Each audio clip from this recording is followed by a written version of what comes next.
पहला national space day है। आज से ठीक एक साल पहले यानी 23 अगस्त 2023 को भारत चंद्रमा के दक्षिणी ध्रुवीय क्षेत्र में पहुंचने वाला पहला देश बना था। चंद्रयान 3 मिशन के विक्रम लैंडर ने चंद्रमा की सतह पर सॉफ्ट लैंडिंग की थी। इस उपलब्धि के बाद प्रधानमंत्री नरेंद्र मोदी ने स्पेस डे मनाने की घोषणा की थी। नेशनल स्पेस डे 2024 की थीम है touching lives while touching the moon, India's space saga. ये दिन देश के अंतरिक्ष विज्ञान के इतिहास में महत्वपूर्ण मील का पत्थर साबित हुआ है। आयोजन का मकसद अंतरिक्ष विज्ञान और टेक्नोलॉजी के क्षेत्र में युवा पीढ़ी को प्रेरित करना और उन्हें इन्वॉल्व करना है। अंतरिक्ष में सफलता के झंडे गाड़ने में 2008 में चंद्रयान 1 की यात्रा भी अहम है। चंद्रयान 1 ने चंद्रमा की सतह पर सफलतापूर्वक अपने कदम रखे थे।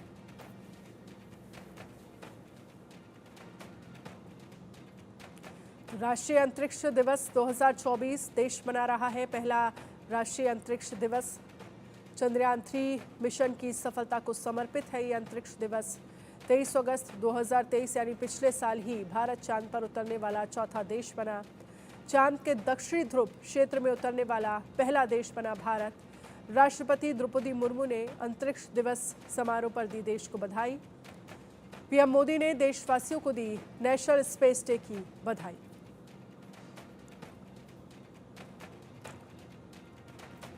और वहीं भारत मंडपम से मनोहर केसरी की ये रिपोर्ट देखिए।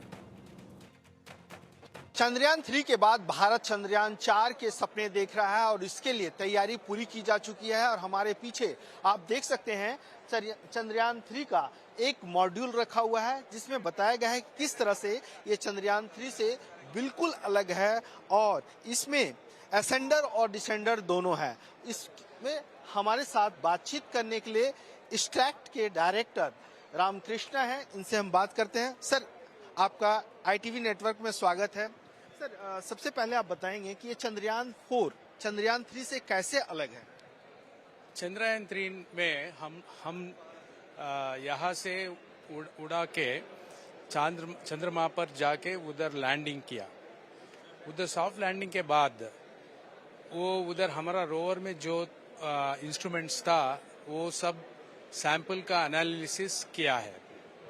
लेकिन सैंपल में जो हम लोग एनालिसिस किया है ये सब वहाँ इंस्ट्रूमेंट से किया है, लेकिन वो सैंपल्स हम वापस ये अर्थ के लिए वापस लेके आ सकता है बोल के हमारा नेक्स्ट मिशन है। ये चंद्रयान 4 है। चंद्रयान 4 में क्या है, ये बहुत बड़ा मिशन है। भारत आज अपना पहला नेशनल स्पेस डे मना रहा है और हमारे साथ बातचीत करने के लिए केंद्रीय मंत्री जितेंद्र सिंह है और इसरो चीफ एस सोमनाथ हैं। सबसे पहले हम जितेंद्र सिंह से बात करते हैं। सर, आज पहला नेशनल स्पेस डे मना रहे हैं, क्या फ्यूचर प्लानिंग है स्पेस को और ग्रोथ करने के लिए? नहीं, जैसा कि हम सब जानते हैं कि आज ही के दिन पिछले वर्ष 23 अगस्त 2023 को चंद्रमा के साउथ पोल पर चंद्रयान की लैंडिंग हुई थी और एक इतिहास रचा गया था।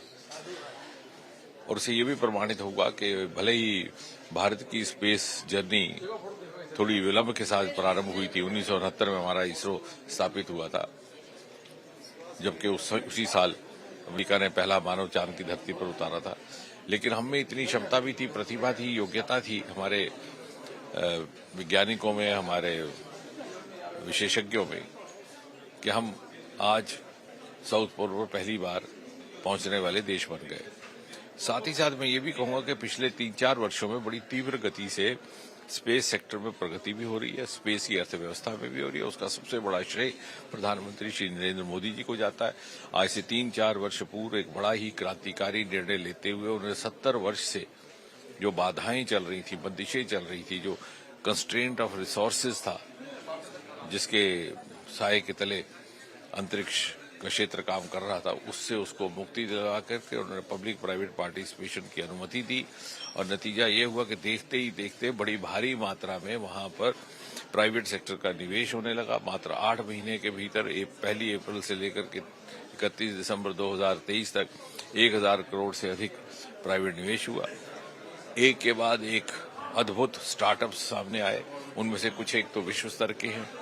और उसी का नतीजा है कि आज हमारे वित्त मंत्री को अपनी बजट के भाषण में ये कहने का उनको कॉन्फिडेंस आया, विश्वास आया कि हमारी स्पेस इकोनॉमी आने वाले 10 वर्षों में 5 गुना बढ़ जाएगी। अर्थात अगर यदि आज वो $8 बिलियन है तो वो अगले 10 वर्षों के भीतर 44 बिलियन तक और सन 2047 तक 100 बिलियन तक पहुंच सकती है।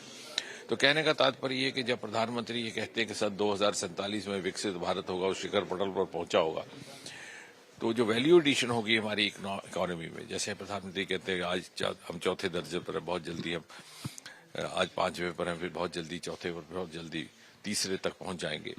तो ये जो वैल्यू एडिशन होगा ये उन्हीं सेक्टर से होगा जो पूरी तरह से पहले एक्सप्लोर नहीं किए गए, न तराशे गए, न तलाशे गए, और उसके लिए जो अनुकूलता थी वो प्रधानमंत्री मोदी ने जब प्रदान की तो तीव्र गति से इन सेक्टर्स का योगदान भी हमें देखने को मिला। और आने वाले समय में भारत की अर्थव्यवस्था में अंतरिक्ष के सेक्टर का एक प्रमुख भूमिका रहने वाली है। क्योंकि पीएम ने कहा है चंदा मामा पास के नहीं, दूर के नहीं, अब पास के होंगे और हम जो है स्पेस सेंटर पे टूर के लिए पहुंच सकेंगे। तो कब तक की डेडलाइन है स्पेस सेंटर को? जो अभी तक हमने सीमा रेखाएं अपने लिए बनाई हैं, यदि उसी प्रकार उसी योजना के अनुसार चलता रहा तो लगभग 2035 तक भारत का अपना एक स्पेस स्टेशन होगा, जिसका नाम शायद भारतीय अंतरिक्ष स्टेशन रखा जाएगा। I have joined ISRO chairman S. Somnath. Sir, today we are celebrating first National Space Day. What is the motto of this day? This is a celebration of the success of the Chandrayaan landing on the moon on 23 August 2023. Our Honorable Prime Minister has announced this day to be the National Space Day. Like many other nations, other nations also have their significant events in the history of space program. They celebrate their National Space Days. So this is the first time that we have a National Space Day commemorating the successful landing of Chandrayaan 3 on the southern side of the moon. So this will be an annual event. So this being the first one, we are celebrating here with a national celebration across the country in educational institutions, science establishments, in NGOs, everywhere. What do you see the future of space sector in India, sir? See, our goal is to expand the space sector. In the last 60 years, we achieved some indigenous capability, rockets, satellites, applications. So we want to now take it to the private sector, increase the scale of operation at least 5 times in the next 10 years, increase economic activity, bring more jobs and industries, bring in more manufacturing of space activities in this country, become a global power. So that's a goal. President of India also raised the questions about space debris. What is the planning of space debris? No, space debris is not caused by us alone. Space debris is caused by everybody. Whoever puts a satellite, it will become a debris after its life is over. So the question is, how do we really monitor, maintain, bring back, and don't litter it? So we have our own program. We call it a zero debris program. By 2030, we want to make sure all our satellites come back after its life is over. And we don't cause any explosions, we don't cause collisions, so we cooperate with everybody in the sector so as to maintain space as clean as possible. What are deadlines for Chandrayaan 4 space stations? There is no deadline, the targets. Okay, the targets are that we have to make Chandrayaan 3 after Chandrayaan 4 by 27 and start building the space station by 28, leading up to 2035.